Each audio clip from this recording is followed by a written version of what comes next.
Welcome to our lesson on the Two Circle Sentinel. This is a sculpture that we have at the Museum of Fine Arts in our sculpture garden. It's on view all the time because it's outside. So anytime you come visit the museum, if you're walking around outside the building, you can spot this sculpture. It's a really beautiful sculpture and it's made by an artist named David Smith. So we are going to we're going to try to do a sculpture in the style of David Smith about his Two Circle Sentinel. So there's two ways to look at the sculpture when you're viewing it. You can either look at it as a set of geometric shapes, or you can look at it as a person. The shapes making up the torso, the arms, the legs, the head. So those are two different ways of looking at it.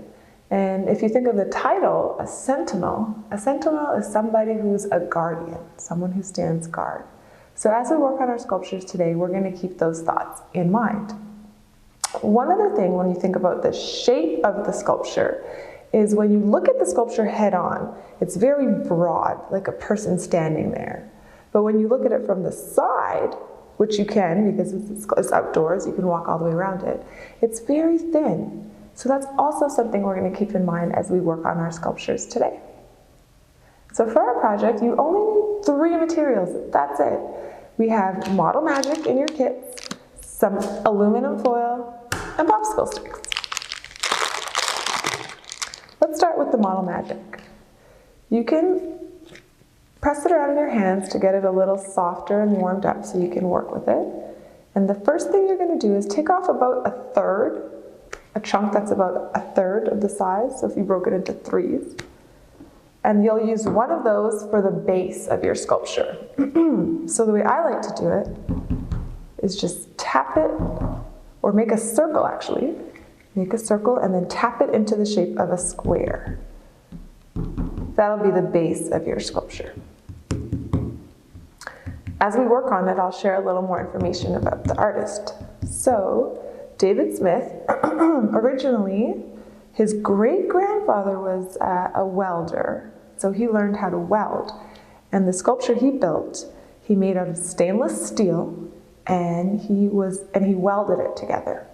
So what the artist did is he made shapes out of stainless steel, and he moved these big shapes around on the floor of his studio. And then when he got them into a design that he liked, he welded them together. So we're not going to use blowtorches in welding today. Instead, we're going to use Model Magic. Okay, my base is ready. So once you have the base ready, this will be where you're going to put your axis piece in, and then you can build the rest of your sculpture on here, and the base will hold it up and down. So his sculpture is kind of built on a vertical axis, so we're going to do the same thing. So that's my base, ready to go. Now I'm going to work on the torso. I'll take this piece, and actually I'm going to take some of this piece too, because I won't need much after that. And I'm going to make 2 rectangles, and I'm going to sandwich them together around the popsicle stick, kind of like a clay popsicle, but don't eat it. Okay, so there's one of my rectangles. So if I was looking at it as a set of shapes, so far I have a square, a cube, a rectangle. If I was looking at it as a body or a person, you could say that this is the torso, and maybe those are the legs. So keep that in mind as you're working on your sculpture. Okay, so there's one of my rectangles. I'm going to make one of about an equal size to put on the other side so it can secure onto the popsicle stick.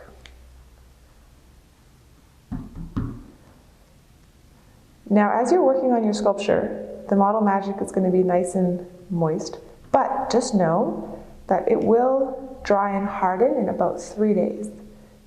So you can leave your sculpture somewhere when you're finished, and you can let it harden. 2 rectangles, my popsicle stick. Put the popsicle stick in the middle. Actually, I'm going to leave a little bit at the top, almost like the head, in case I want to put a top on. So I put them on both sides, squeeze it together, and there we go. Now I have kind of the torso of my sentinel. All right, my base and my torso. Now we can add some creative bits and parts on. Thinking of shapes, again, we're thinking in geometric shapes. You can also use the other popsicle sticks to make things like arms and legs. I think I'm gonna go ahead and make a little circle with this piece to attach on. Okay, I made my circle. Now something else you can do with the aluminum foil is you can use it to wrap around the clay, the Model Magic. So I wrapped up my circle with the aluminum foil because the sculpture outside by David Smith is stainless steel. So by putting this aluminum foil on it, it gives it the same sort of look as stainless steel. So where can I put this? I think I'll put it over here on the chest area. Maybe it's like the heart. I don't know. It's up to you. It's really time for you to be creative. So I'm just pressing it into the Model Magic, and it'll stay right there. So I have my chest plate right there. Something else I'm going to add is kind of an arm. So I'm going to take a popsicle stick and break it in half. You could also use scissors if you like, whichever is easier for you. Okay. And I'm going to attach this on just up here. Again, it's a very creative process. You can make it into any shapes you want. Now this arm, ooh, it makes me think of a robot. Maybe you're learning about robots in school. So I'm going to take another piece of foil and wrap it around this arm. Make it seem like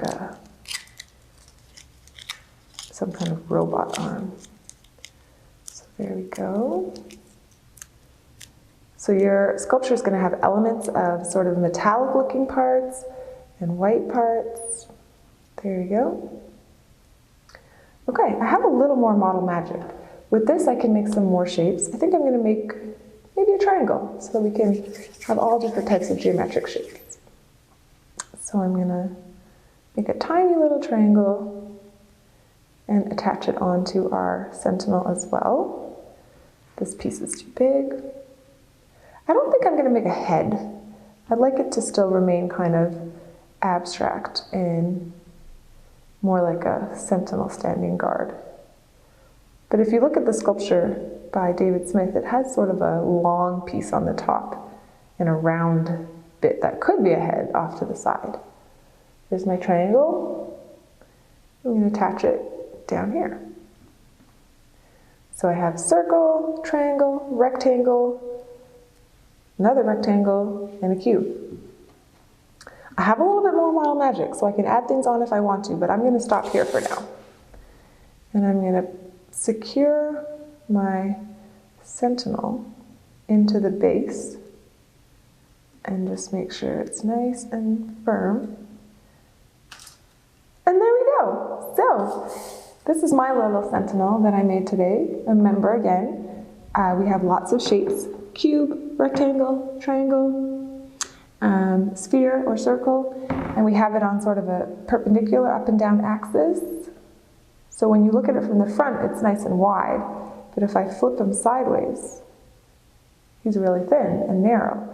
And this is something that you can notice when you walk around the sculpture outside in our sculpture garden as well. So be creative when you're at home working on your project. Think about the different geometric shapes, and you can think of your sculpture either as a set of shapes or as a human body with a torso and different body parts. So enjoy this project and be as creative as you can be.